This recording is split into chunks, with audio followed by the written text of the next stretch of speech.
Hey guys, today I'm going to show you how to make my new cornbread recipe. Now, it's not really a Southern style or a New England style, it's kind of a mashup of sorts. Here, let me explain exactly what I'm talking about. I grew up in Massachusetts, and the New England style cornbread of my childhood, well, it was super sweet. It was very moist and tender, almost cake-like in texture. I mean, you could practically eat it for dessert.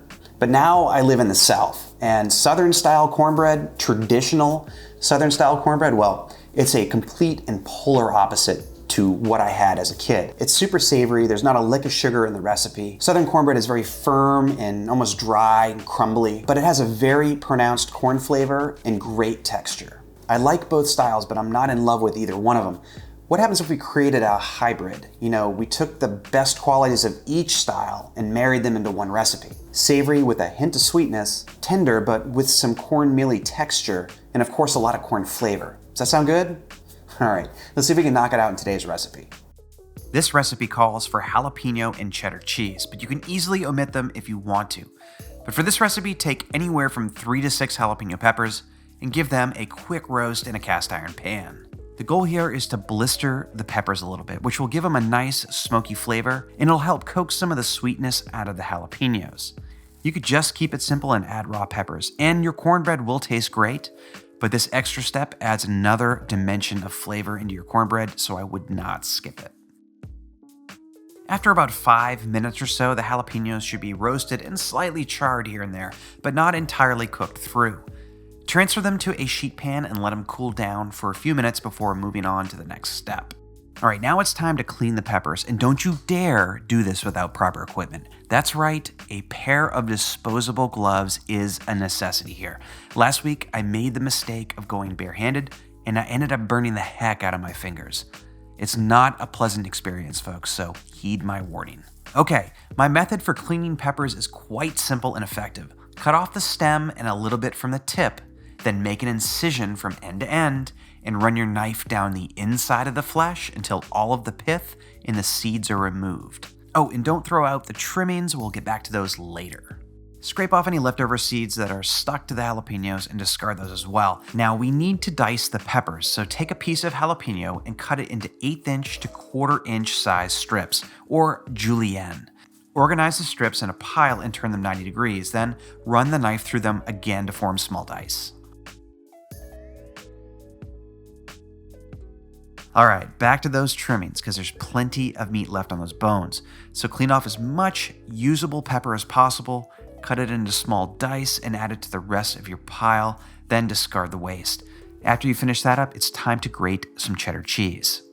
There's not much I can say about pre-grated cheese, only that most of them taste like crap. It's actually less expensive to buy better cheese in block form and grate it yourself than to buy something pre-grated at the store. I guess the only advantage here would be convenience, but you know, if you're gonna spend the time to make cornbread from scratch, you might as well spend the extra minute or two that it takes to grate your own cheese, and you get a better product out of it. Okay, grab some cheddar and a box grater if you have one, and coarsely grate 227 grams or 8 ounces of cheese. So for this recipe, I'm using Cabot brand sharp cheddar, but you know what? An extra sharp cheddar cheese would be a great option as well. Once you're done, move the cheese and peppers out of the way because it's time to start mixing the dry ingredients together. But first, a quick note on cornmeal.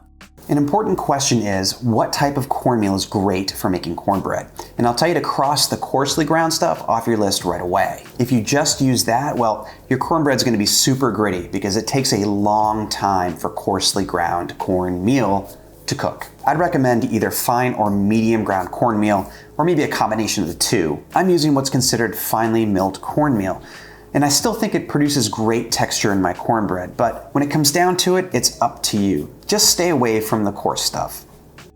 Okay, portion out 215 grams or 1.5 cups of yellow cornmeal and place it in a large mixing bowl. Next, add 145 grams or 1 cup of all-purpose flour, followed by 65 grams or 1/3 cup of sugar, 10 grams or 1 1/4 teaspoons of kosher salt, 6 grams or 1.5 teaspoons of baking powder, and finally 3 grams or a 1/2 teaspoon of baking soda. Grab a whisk, a large spoon, or just use your hand and stir the dry ingredients until they're evenly mixed together. Now, this is an important step because pre-mixing evenly disperses the chemical leaveners, in this case baking powder and baking soda, along with the rest of the ingredients, which makes for a batter that'll rise evenly. That's just a cool bit of food science that I thought you should know. Okay, put the dry ingredients aside and grab another large bowl for the wet ingredients. Start by adding 3 large eggs. Now, these should be room temperature so the warm butter in this recipe doesn't re-solidify and clump up too much when you add it to the bowl. Next, add 227 grams or 1 cup of whole buttermilk. This should be room temperature as well. And if you don't have buttermilk on hand, whole milk will do, but your cornbread might not be as tender and it certainly won't have that tangy note that I really like. Melt 114 grams or a half cup of butter over low heat, and when it's warm but not hot, slowly drizzle it into the bowl while whisking the eggs and buttermilk.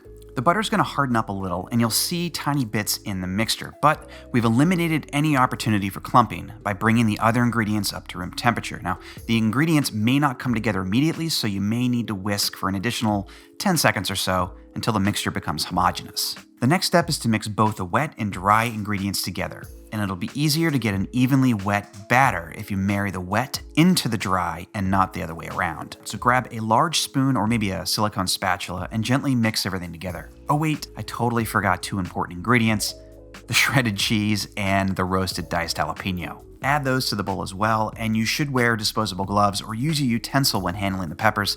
I totally forgot to, and I'm stuck in the middle of a shot that I can't recreate, so I'm using bare hands. Then I'm headed straight to the sink. Alright, back to mixing. Gently stir everything just until a batter comes together. It's crucial not to over-agitate the ingredients, so do this by hand and not with an electric stand or hand mixer. This way you'll get a wonderful, tender cornbread and not something that's tough and totally unpleasant to eat. Southern-style cornbread is almost exclusively made in a preheated cast iron pan, and New England style, well, I don't think there's any hard or fast rule, but I usually see it baked in some sort of cake or tall sheet pan. I've opted to go with something in the middle, an enameled cast iron baking dish that's not preheated. I like the consistent and even heat distribution of cast iron, and I'm almost positive we can get that brown, toasty crust that's indicative of Southern-style cornbread without actually preheating the pan. Before you add the cornbread batter, make sure to grease the inside of your baking dish. I feel like I'm cheating a bit by using pan spray, but it works really well. You could also use some more melted butter or a neutral flavored cooking oil.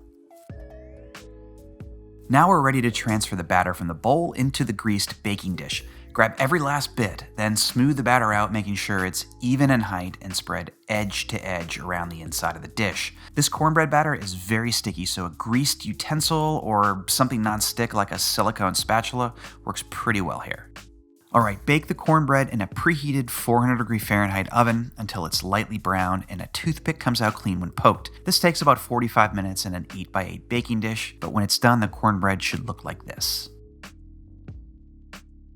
Let it rest in the pan for a few minutes, then run a butter knife around the inside of the pan just to make sure the bread isn't sticking. Carefully invert the pan onto a wire rack and pray that the bottom of the cornbread isn't stuck to the pan. This happens occasionally, but fortunately the cornbread just popped right out during this video shoot. Flip the cornbread right side up and let it cool for about 5 minutes before cutting into it. But when you do, I think you'll be blown away by the results.